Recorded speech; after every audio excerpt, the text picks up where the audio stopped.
मैं दारुस्सलाम की बात कर रहा हूँ, दारुस्सलाम इनके बाप का नहीं है।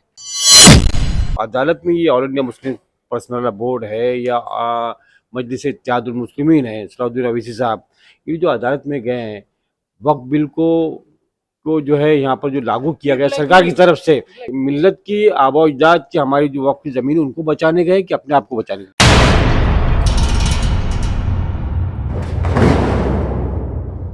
इन्होंने कभी वकफ नहीं बनाया। इनके ट्रस्ट है, सालार ट्रस्ट है, दारुस्सलाम ट्रस्ट है, मिल्लत ट्रस्ट है। तो और ये वकफ बचाने की बात करते हैं। तो ये मसला शैतानी खोपड़ियों का हमको समझ में नहीं आता है। कोई भी अपने को किसी मजहब से वाबस्ता कर सकता है, उसका कपड़ा पहन सकता है, शेरवानी सिला सकता है, चश्मा लगा सकता है, कई कई रंगीन कपड़े पहने जा सकते हैं, लेकिन ये मसला समझ में नहीं आ रहा है कि आप जब वकफ को फॉलो ही नहीं करते हैं, आप खुद ट्रस्ट अपने बच्चों को ट्रस्टी बनाना चाहते हैं, तो आप कैसे वकफ की बात कर रहे हैं? हमारे पुरखों ने वकफ किया है, हम लड़ते। हमारे पुरखों की एक सोच रही है, ये इस्लाम सभी का है, चाहे कोई भी रहे, जिसका अच्छा अमाल रहेगा वो मुसलमान रहेगा। उन्होंने अपने लड़कों को तो जानशीनी नहीं दिया, लेकिन ट्रस्ट में ये चीज है कि ट्रस्ट, जिसका ट्रस्टी बच्चा रहेगा या ट्रस्टी रहेगा, वकफ उसी का रहेगा। ये खानदानी अजारादारी चलेगी। हाँ, खानदानी अजारा, खानदानी इदारा। तो ये जो चीज है, ये शैतानियत है एक तरीके से, यही यजीदियत है। यजीद क्या भी तो चाहता था कि उसका लड़का ही राजा बने।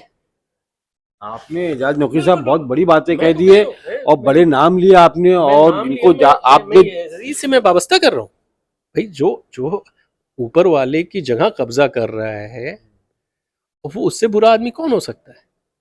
नहीं, मुझे बड़ा ताज्जुब हो रहा है क्योंकि असदुद्दीन अवीसी ये कहते हैं, या अवीसी बिरादरान, आप चाहे अकबरुद्दीन अवीसी की बात कीजिए या हमारे अवीसी साहब की बात कीजिए, जो बड़े अवीसी साहब है भाईजान, उनकी बात कीजिए, ये तो कह रहे हैं कि हमने वहाँ पर जो इदारा हमारे चल रहे हैं, वहाँ पर इतने बेड का हॉस्पिटल है, स्कूल है, वहाँ पर गरीबों की पढ़ाई हो रही है, वहाँ फ्री में मुफ्त में इलाज हो रहा है, ये तो दावा करते रहिए। तो ये कहने इसका की फायदा पहुंच रहा है ना पसमंदा तबके को। बिल्कुल बिल्कुल, ये कहने की जरूरत ही नहीं, आप वकफ में कर दीजिए। मैं तो वही कह रहा हूँ, आप ही की बात को सच्चाई में ला रहा हूँ। आप कह रहे हैं कि बिल्कुल बेजुबान, गरीब, भूखे, यतीम लोगों के लिए आपने किया है, तो आप वकफ में कर दीजिए। आपको एक स्टेप और मैं आगे लेकर के जा रहा हूँ, लेकिन आप जाने के लिए तैयार नहीं। यानी यहीं पे मसला फंस रहा है। आप उनकी भलाई चाह रहे हैं या बुराई चाह रहे हैं? क्या मैं उनकी बात को कह रहा हूँ कि अगर वो आप वकफ के पैरोकार बनते हैं, तो आप वकफ में अपने इदारे रजिस्टर्ड करा दीजिए। सुप्रीम कोर्ट में गए केस लड़ने के लिए ये बिल को लेकर, तो मैं कह रहा हूँ अपने जो सोसाइटी रजिस्ट्रार में जाते हैं, अपना चैरिटी कमिश्नर उन्होंने रजिस्टर्ड कराया चैरिटी कमिश्नर में, वहां से पेपर लें, अपने वकफ बोर्ड में दे दें। वो तो मेंबर भी है वकफ बोर्ड के, वकफ बोर्ड के मेंबर है। हाँ, तो जाकर के वहीं पेपर दे दें, उनका रजिस्ट्रेशन हो जाएगा सेक्शन 37 में। सेक्शन 37 को बचाने के लिए सुप्रीम कोर्ट क्यों जा रहे हैं? पहले अपना तो रजिस्टर्ड करें। आज कोई भी वकील, कोई भी जज अगर पूछे कि भाई आप लोग खुद ही वकफ नहीं करते हो, वकफ की लड़ाई सरकार से क्यों करते हो? कहीं ना कहीं आपका इशारा इस तरफ है कि ये जो अदालत में ये all India Muslim personal law board है या मजलिस इत्तेहादुल मुस्लिमीन है, सलाउद्दीन अवीसी साहब, ये जो अदालत में गए हैं, वक्फ बिल को जो है यहाँ पर जो लागू किया गया सरकार की तरफ से, मिल्लत की आबा अजदाद की हमारी जो वक्फ की ज़मीन उनको बचाने गए कि अपने आप को बचाने गए? ये अपने आप को ईडी से, सीबीआई से, इनकम टैक्स से बचाने गए हैं।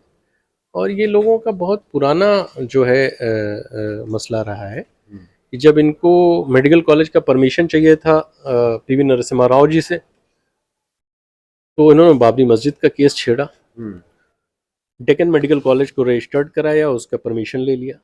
आप देखिए दोनों का एक महीने के अरसे के अंदर सब हो गया है। अच्छा। इसी तरीके से जब इनको यूनिवर्सिटी का परमिशन चाहिए तो कुछ और करते हैं। इनको कई मेट्रो के लोगों से ब्लैकमेलिंग करना है, ये करते हैं। तो ये एक लंबा चौड़ा खेल नहीं है, ये सिंपल सा क्विड प्रो को है, यानी लेन देन का विषय है। इस वजह से हमेशा ऐसे इश्यूज को ये उठाते हैं। आप दारुस्सलाम की बात कर रहे हैं? मैं दारुस्सलाम की बात कर रहा हूँ, दारुस्सलाम इनके बाप का नहीं है।